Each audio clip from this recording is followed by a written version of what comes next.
patients whose BP is struggling to control. Next slide, please. In terms of the management, diabetes, hypertension being a chronic illness, is a target BP that you want for every single one of your patients. So the target BP is blood pressure that is less than 140/90, unless patients have comorbidities such as diabetes, chronic kidney disease, and congestive heart failure. In those patients, you aim for a lower blood pressure of 130/80. All your hypertensive crisis, so your emergency and your urgency, should be treated ideally in an hospital setting, but the treatment of that, which are the urgency, you want to drop your diastolic blood pressure to lower than 100 over the course of 48 to 72 hours, while with your emergency, you want to reduce your mean arterial pressure by 25% to 2 hours from the time that you've made the diagnosis, and then reduce your blood pressure to 160/100 over 24 hours. Next slide, please. When it comes to the management of hypertension, it needs to be an ongoing conversation that you have with your patients. The first step of treatment of hypertension is recorded, or it was known as lifestyle modifications. Unless stated otherwise, this is treatment for a patient who has mild hypertension. So this is BP that is just above 140/90. So the first thing that you need to do, especially in patients who have an elevated BMI, is to reduce the BMI to less than 25 and to maintain it there. Ways to do that is through dietary self-restriction, and certain guidelines refer to potassium supplementation, and this is contraindicated, but that's not something that is commonly done in our setting.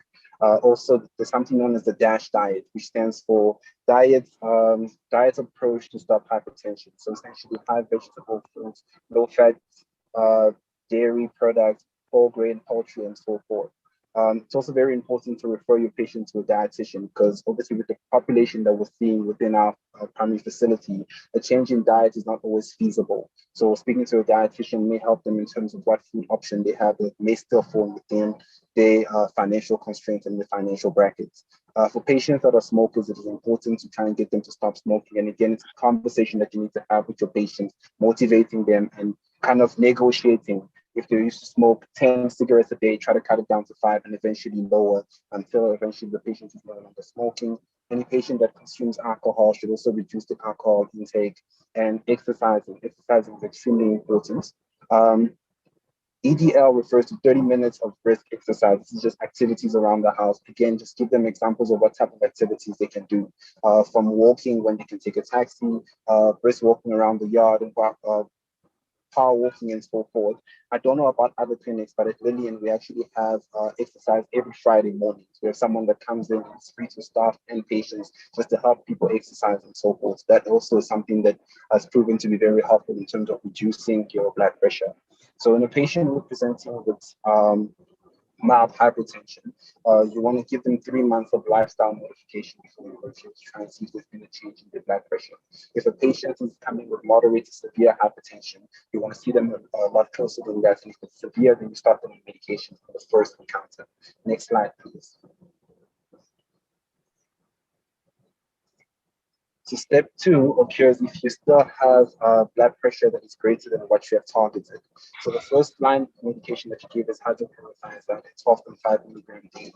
And if it is a mild hypertension, we can review the patient within a month. If it is moderate to severe, then you review the patient within 2 weeks. Again, you need to counsel the patient on lifestyle modification and the importance to adherence to treatment.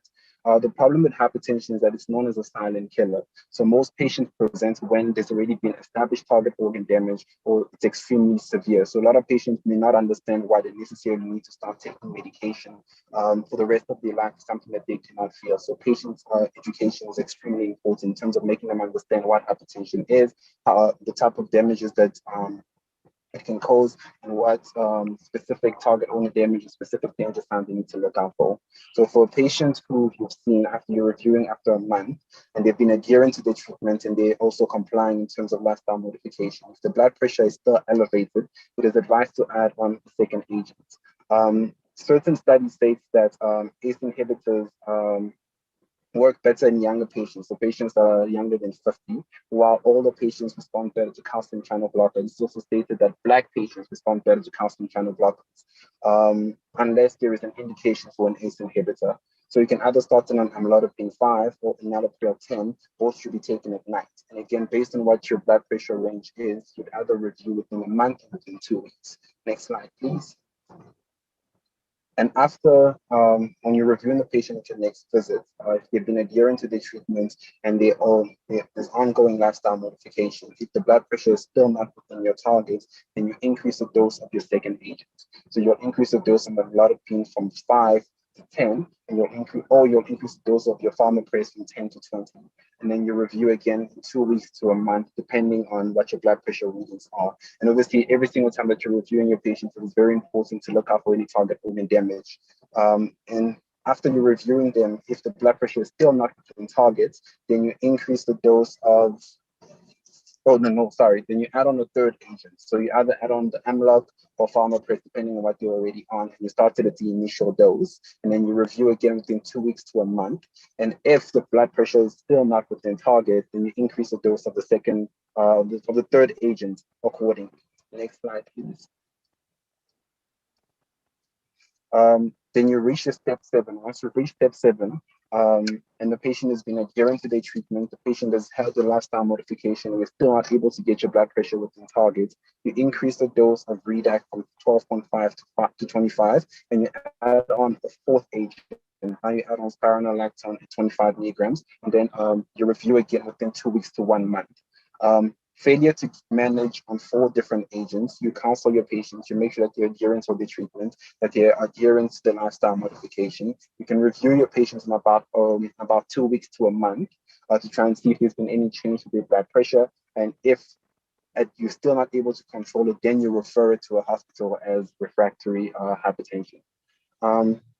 As stated before, the importance of the management of hypertension is that it's a chronic management. So you and your patient needs to have an understanding, and it needs to be some form of negotiation, as well as to just helping them understand what is going on in terms of their health and coaching them and helping them in terms of just taking the treatment seriously. Another problem that we tend to see a lot at the clinic is that we have patients that have to leave to come to the clinics really early. So on the day that you're seeing them, may not have taken the medication, so their blood pressure really may be deranged. So you make sure that every single time that your patient is coming back, you advise them to take the medication before they come to the clinic so that you have a better and an accurate reading. There's caution and contraindication in terms of which medication you should give and you shouldn't give. And that's just written up on the slide there. And just not to waste any time, I'm not going to focus on that. You guys can just read. But also what's very important is that you need to rely on your allies. So rely on your dietitian. At Lillian, we have access to St. John's, which is across the road from us. Also refer them to ophthalmology to have screening of the eyes. And I think my colleague is going to do the congestive heart portion of the presentation.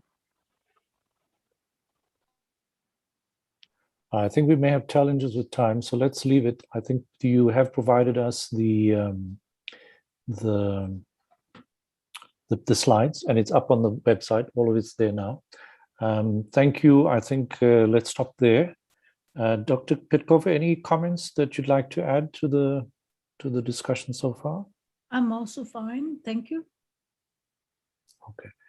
I think that's useful. The idea is not to be, to focus it like you're trying to do on primary care, and I suppose we will give better guidance the next time. But I think any of you in future presenting, it'd be fine to take a section and say, let me deal with something properly for the 25 minutes that's available.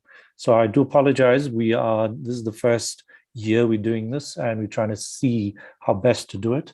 Let me just get a sense of the presentation so far. So let's give me a second. I relaunch it, and you can give your colleagues. You just give your colleagues your feedback. I know it's been short, and just give them a sense of how they've done. Great, thank you.